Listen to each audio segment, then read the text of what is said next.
उपाय करा आणि तुमच्या खोकल्यावरती एका रात्रीमध्ये नियंत्रण ठेवा। जर तुम्हाला तुमच्या खोकल्यावरती नियंत्रण ठेवायचं असेल, तुम्हाला होणारा जो खोकला आहे, तुम्हाला जर भयंकर खोकला येत असेल, तुमच्या छातीमध्ये कफ असेल, तुमच्या घशामध्ये खवखव जाणवत असेल, तुमच्या घशाला इन्फेक्शन झालं असेल, तर फ्रेंड्स तुम्ही हा उपाय एक वेळेस नक्की ट्राय करा। नो एव्हरीथिंग या यूट्यूब चॅनलमध्ये फ्रेंड्स मी तुमचे मनापासून स्वागत करते। आज मी तुम्हाला खोकला घालवण्यासाठी अत्यंत साधा सोपा आणि रामबाण उपाय या ठिकाणी बनवून दाखवणार आहे। या उपायाच्या मदतीने तुमचा एका रात्रीमध्ये खोकला नक्कीच थांबण्यासाठी मदत होणार आहे। फ्रेंड्स, आपल्याला सर्दी झाल्यानंतर खोकला येतो आणि औषधांच्या मदतीने आपला सर्दी खोकला बरा होतो, परंतु त्यासोबतच आलेला जो कफ आहे, छातीमध्ये साठलेला कफ आहे, तो खूप आपल्याला त्रासदायक ठरत असतो। तो कफ सहजासहजी जात नाही। म्हणून फ्रेंड्स, कफ घालवण्यासाठी मी तुम्हाला अत्यंत साधा सोपा हा उपाय या ठिकाणी बनवणार आहे। तर त्यासाठी आपल्या घरामध्ये सहजासहजी उपलब्ध होणाऱ्या वस्तूंपासून आपण हा उपाय बनवणार आहोत। तर या ठिकाणी तुम्हाला स्क्रीनवरती जे घटक दिसत आहेत, हे आहे आलं। आपल्या प्रत्येकाच्या घरामध्ये आलं हे सहजासहजी उपलब्ध असते। आल्यामध्ये अँटीऑक्सिडंट्स भरपूर प्रमाणात असतात, त्यामुळे आपल्या घशाविषयीच्या ज्या तक्रारी आहेत, आपल्या जर घशाला आतमधून लाली आले असेल तर ती लाली पूर्णतः निघून जाते आणि त्यामुळे आपल्या खोकल्यावरती नियंत्रण राहण्यासाठी मदत होते। तसेच आपला दुसरा जो घटक आहे तो म्हणजे लसूण। होय फ्रेंड्स, या लसणाच्या मदतीने आपल्या छातीमध्ये साठलेला जो कफ आहे, घशाला जर कोरड पडत असेल, जर आपला घसा आतमधून ड्राय होत असेल, सुका होत असेल, तर तुम्हाला वारंवार येणारा कोरडा खोकला, तुमच्या छातीमध्ये साठलेला कफ एका रात्रीमध्ये संपवण्यासाठी या लसणाची तुम्हाला नक्कीच मदत होणार आहे। तसेच तिसरा जो घटक आहे तो म्हणजे ही आहे कच्ची हळद। जर तुमच्याकडे कच्ची हळद नसेल तर तुम्ही आपल्या किचन घरामध्ये आपण जी हळद वापरतो ती हळद तुम्ही या ठिकाणी वापरू शकता।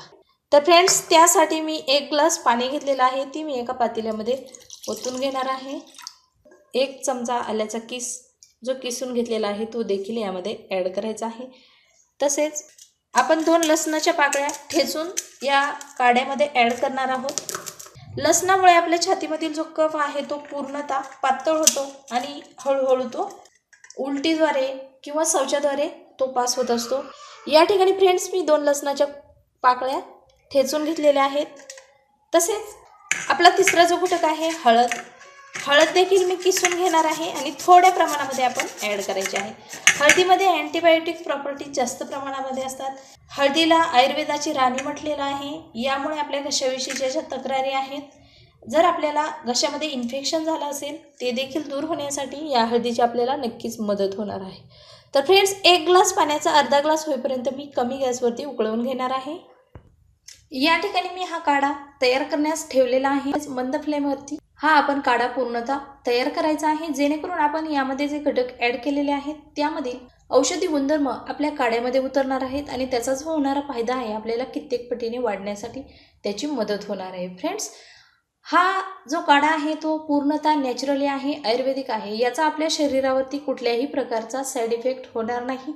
तर फ्रेंड्स, हा जो उपाय आहे तो लहानांपासून थोरांपर्यंत कोणीही करू शकता। जर तुमच्या मुलांना खूपच सर्दी झाली असेल तर तुमच्या बाळाला तुम्ही वाफ द्यायची आहे आणि तसेच हा जो काढा आहे तो 1-1 चमचा सकाळ संध्याकाळ द्यायचा आहे। तसेच मोठ्या व्यक्तींसाठी जर तुम्ही हा उपाय करणार असाल तर तुम्ही 1 ग्लास पाण्याचा अर्धा ग्लास एका वेळी तुम्ही 1 कप पिऊ शकता। सकाळ संध्याकाळ हा उपाय 2 वेळेस तुम्ही देखील 2 वेळेस करायचा आहे। तुम्हाला जर खूपच भयानक त्रास होत असेल त्यावेळेस तुम्ही हा उपाय 3 वेळेस करू शकता, परंतु त्याची आवश्यकता भासणार नाही।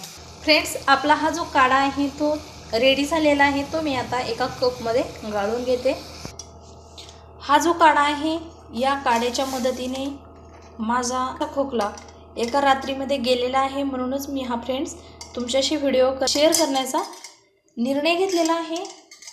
या उपायाच्या मदतीने कितीही भयंकर खोकला, छातीमध्ये साठलेला कफ, तुमच्या छातीमध्ये जर चिकट स्राव साठला असेल, तुमच्या जर घशामध्ये खवखव जाणवत असेल, जर तुमचा घसा वारंवार कोरडा पडत असेल, तर फ्रेंड्स तुम्ही हा उपाय 1 वेळेस नक्की ट्राय करून पहा। तुम्हाला जो काही अनुभव येईल तो तुम्ही मला कमेंट बॉक्समध्ये जरूर कळवा, मी तुमच्या कमेंट्सची वाट पाहते। फ्रेंड्स, हा जो उपाय आहे तो तुम्ही 1 वर्षाच्या मुलापासून वृद्ध व्यक्तींपर्यंत कोणीही करू शकता। तुम्ही हा उपाय ट्राय केल्यानंतर 1 तास पाणी प्यायचं नाही, फक्त ही काळजी घेणं अत्यंत आवश्यक आहे। तुम्ही हा उपाय रात्री झोपताना केला तर अतिशय उत्तम। रात्री झोपताना हा उपाय करायचा आहे आणि पाणी पिणं टाळायचं आहे। तुमच्या छातीमध्ये साठलेला कफ तुम्हाला कितीही खोकल्याचा त्रास होत असू द्या, तुमचा सकाळी खोकला गायब होणार आहे. जर फ्रेंड्स तुम्हाला हा व्हिडिओ आवडला तर लाईक करा, शेअर करा. तसेच नो एव्हरीथिंग हा यूट्यूब चॅनल सबस्क्राईब करायला मात्र विसरू नका. नवीन विषयासह नवीन व्हिडिओसह मी लवकरच येत आहे. तोपर्यंत धन्यवाद.